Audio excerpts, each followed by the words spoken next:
देखिए, अगर रोहिणी घावरी की बात करें तो आज बड़ी खबर आई कि उन्होंने पीएम मोदी से भी गुहार लगाई है। शिकायत जो दर्ज कराई थी 23 तारीख को, उसको करीब 1 हफ्ता हो गया है उनकी शिकायत पर। अभी तक कोई ऐसे ठोस कदम नजर नहीं आए, जबकि हम उत्तर प्रदेश में सुनते हैं कि योगी आदित्यनाथ सरकार जो है इन अपराधों को बहुत सीरियस लेकर कार्रवाई। चंद्रशेखर आजाद रावण जो कि इन दिनों मुश्किल में घिरे हुए हैं और रोहिणी घावरी ने चंद्रशेखर आजाद रावण पर एक के बाद एक कई आरोप लगाए। तो ऐसे में सवाल खड़ा हो रहा है कि क्या चंद्रशेखर आजाद रावण की मुश्किलें बढ़ेंगी या रोहिणी घावरी जिन्होंने सवाल किए हैं वे खुद फंसती नजर आएंगी। 2027 में उत्तर प्रदेश के अंदर विधानसभा के चुनाव भी होने वाले हैं और 27 के विधानसभा चुनाव से पहले क्या सांसदी को लेकर भी खतरा है कि क्या चंद्रशेखर आजाद रावण की सांसदी भी जा सकती है, और अगर ऐसा हुआ तो बड़ा झटका यहाँ चंद्रशेखर और उनकी पार्टी को लगता नजर आएगा। लेकिन 27 से पहले क्या ये मामला खत्म हो जाएगा या नहीं, ऐसे तमाम जो सवाल हैं जो हम पूछेंगे और उन सवालों का जवाब हमारे साथ जो जुड़ेंगे हमारे तमाम सहयोगी वो देंगे। और सबसे पहले हमारे साथ दीपक भाई इस वक्त मौजूद है। दीपक भाई, बहुत बहुत स्वागत है इस प्रोग्राम में आपका। और दीपक भाई, सांसदी को लेकर बात हो रही है चंद्रशेखर आजाद रावण की कि सांसदी उनकी जा सकती है, और दूसरी तरफ 2027 में यूपी के अंदर विधानसभा के चुनाव भी होने वाले। तो क्या लग रहा है आपको कि रोहिणी घावरी क्या जो सवाल वो कर रही हैं, क्या वो खुद सवालों में फंस जाएंगी या चंद्रशेखर की सांसदी जाती नजर आएगी? देखिए, अगर रोहिणी घावरी की बात करें तो आज बड़ी खबर आई कि उन्होंने पीएम मोदी से भी गुहार लगाई है। शिकायत जो दर्ज कराई थी 23 तारीख को, उसको करीब 1 हफ्ता हो गया है उनकी शिकायत पर। अभी तक कोई ऐसे ठोस कदम नजर नहीं आए, जबकि हम उत्तर प्रदेश में सुनते हैं कि योगी आदित्यनाथ सरकार जो है इन अपराधों को बहुत सीरियस लेकर कार्रवाई करती है और त्वरित कार्रवाई होती है, यानी तुरंत कार्रवाई होती है। लेकिन अभी चंद्रशेखर के मामले में ऐसा नहीं दिखा। अब ऐसा भी माना जा रहा है कि कहीं ना कहीं रोहिणी ये भी आरोप लगा चुकी हैं कि जब 40 केसेस इन पर हुए थे तब भी इनका जब कुछ नहीं हुआ, इनको गिरफ्तार नहीं किया गया, इनको सजा नहीं मिली, तो अब क्या होगा।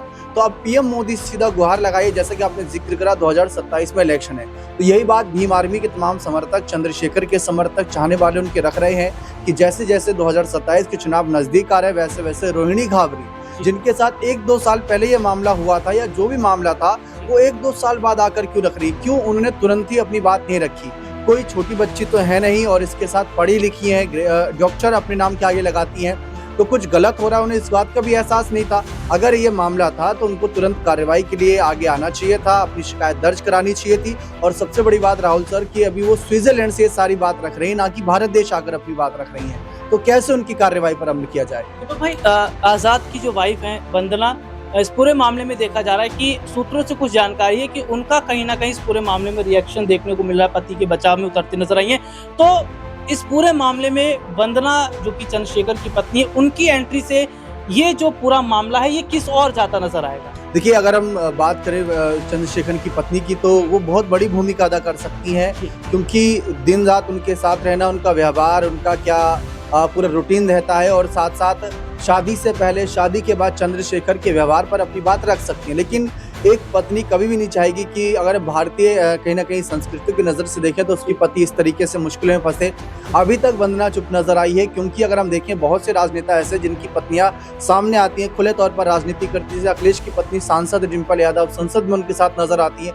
यहाँ पर तो बात सिर्फ सड़कों पर हो रही है, वो तो संसद में लड़ती है अपने पति अखिलेश के साथ विपक्ष से। तो यहाँ पर अगर वंदना सामने आती, जैसा कि पहले भी जिक्र था, 2 शादियों को लेकर चर्चा थी कि चंद्रशेखर 2 पत्नियां रखने के लिए तैयार थे, बाबा साहब का एग्जाम्पल उन्होंने दिया था, लेकिन इस पर रोहिणी तैयार नहीं हुई थी। लेकिन उस समय वो इमोशनल ब्लैकमेल कर रहे थे।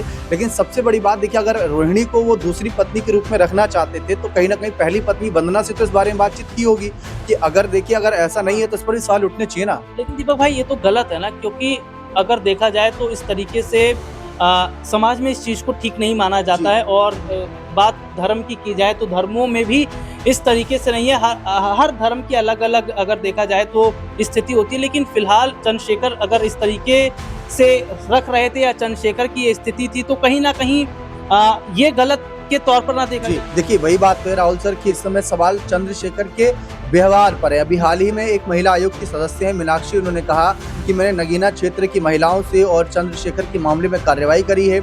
मुझे चंद्रशेखर के बारे में जो जानकारी मिली, ऐसा मीनाक्षी का कहना, वो गलत है।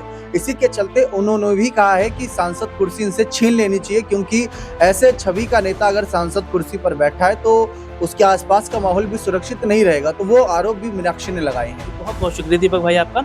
और ये देखिए, सांसदी को लेकर बात हो रही है कि नगीना से सांसद हैं और ऐसे नहीं सांसद बन गए, बहुत मेहनत की है, लेकिन क्या अब सांसदी जाना तय है? और ऐसे में फिर सवाल ये भी खड़ा हो रहा है कि सांसदी भी जाएगी, क्या आने वाले वक्त में गिरफ्तारी भी होगी, और क्या जो पार्टी बनाई है आजाद समाज पार्टी, वो पार्टी भी खत्म होती नजर आएगी? इसी मुद्दे पर हम बात करेंगे। बातचीत करने के लिए हमारे साथ अब्बास भाई इस वक्त जुड़े हुए। अब्बास भाई, पूरा मामला आप इसको किस तरीके से देख रहे हैं? आप जानते भी हैं कि चंद्रशेखर आजाद रावण पर एक लड़की है जिसने आरोप लगाया स्विट्जरलैंड में बैठे बैठे, और आए दिन बहुत सारी खबरें आ रही हैं, पोस्ट आ रहे हैं, इस पे अपर्णा यादव की भी प्रतिक्रिया आती है, तमाम लोगों की प्रतिक्रिया आती है। क्या लग रहा है आपको कि क्या माफ कीजिए, क्या जो चंद्रशेखर आजाद रावण है उनकी सांसदी वाकई अगर चली जाएगी तो क्या जो 27 का जो चुनाव है उसका फर्क कहीं ना कहीं पार्टी पर पड़ता नजर आएगा, और जो तमाम वोट बैंक है वो भी कहीं ना कहीं अब अलग जगह वो शिफ्ट होते नजर आएंगे, मायावती की तरफ जा सकते हैं? देखिए, बिल्कुल बहुत महत्वपूर्ण सवाल आपने किया है कि अगर चंद्रशेखर आजाद की सांसदी जाती है तो न सिर्फ सांसदी जाएगी बल्कि उनकी छवि जो एक अच्छी बन चुकी थी वो छवि भी खराब होगी। और जब छवि खराब हो जाएगी तो आने वाले विधानसभा चुनाव हो या लोकसभा चुनाव हो या कोई से भी चुनाव हो, नुकसान तो होना ही होना है, क्योंकि पॉलिटिक्स में छवि ही आपकी सबसे महत्वपूर्ण होती है। छवि के दम पर ही आप जो है कोई चुनाव जीतते हैं, लोगों के दिल में अपनी जगह बनाते हैं, और वो जगह कहीं ना कहीं चंद्रशेखर आजाद ने बड़ी मुश्किल तमाम नगीना के लोगों में तो बनाई थी। अभी बहुत ज्यादा फेमस उनकी पार्टी है भी नहीं, अपने कदम वो पसारने की कोशिश ही कर रहे हैं, और अगर कदम पसारने में ही कदम फिसल जाए तो संभलना बहुत मुश्किल हो सकता है। कहीं ना कहीं अगर उनकी सांसदी अगर रद्द हो जाती है, क्योंकि अभी कितना समय उनके सांसद बने हुआ मुश्किल से 1 साल, पिछले साल 2024 में ही सांसद बने हैं, तो अगर 1 साल का कार्यकाल बाद ही उनका इस्तीफा हो जाता है, उनकी सांसदी चली जाती है, तो ये बहुत बड़ा झटका उनके लिए है, उनकी पार्टी के लिए है, और कहीं ना कहीं उनके राजनीतिक भविष्य के लिए है। इससे न सिर्फ उनकी सांसदी जाएगी बल्कि पूरा का पूरा राजनीतिक जो भविष्य है वो भी समाप्त हो सकता है, क्योंकि ना जाने ऐसे कितने नेता आए और कितने नेता गए। ये हमेशा के लिए नहीं होता है कि आप एक बार बन गए तो हमेशा बनते रहेंगे। छवि का सारा खेल है, और जिस तरह से छवि उनकी धूमिल हुई है, इसमें कोई शक की बात नहीं है। और अगर आरोप ये सिद्ध हो जाते हैं, क्योंकि अभी तो आरोप ही हैं, अगर आरोप सिद्ध हो जाते हैं तो इससे उबर पाना बहुत मुश्किल भरा काम जो है वो चंद्रशेखर आजाद के लिए हो सकता है। बहुत बहुत शुक्रिया अब्बास भाई आपका। और देखिए, जो हमारे तमाम सहयोगी जो हमारे साथ जुड़े, उन्होंने अपनी अपनी प्रतिक्रिया इस पूरी खबर पर दी, क्या लग रहा है उनको, और अब दर्शकों से मेरा सवाल है कि वो इस मुद्दे पर क्या राय रखना चाहते हैं, वो लोग भी कमेंट करके अपनी बात रख सकते हैं। फिलहाल अगर बात करें तो फिलहाल मौजूदा समय के अंदर जो स्थिति है 2027 की हम यहाँ पर बात कर लेते हैं, क्योंकि 27 के चुनाव से पहले हम देख रहे हैं जो तमाम राजनीतिक पार्टियां वो चुनावों की तैयारी भी कर रही हैं। चाहे वो देखिए मऊ की बात कर लेते हैं, मऊ सीट बहुत ज़्यादा इसलिए भी मानी जा रही है क्योंकि अब्बास अंसारी की जो विधायकी है वो खतरे में है, और उसके बाद में कौन सी राजनीतिक पार्टी किसको टिकट देगी, क्या अंसारी परिवार का दबदबा वहां पर बना रहेगा, ये तमाम ऐसे मुद्दे हैं जो कि 27 से पहले बने रहेंगे। और मऊ सीट पर जो भी बड़ा अपडेट रहेगा या इन खबरों पर जो अपडेट रहेगा इस पर आगे आपको बताते रहेंगे। और जैसे कि मैं बात कर रहा था कि जो दर्शकों की राय है वो लोग कमेंट करके जरूर बताएं। फिलहाल मुझे इजाजत दीजिए, नमस्कार।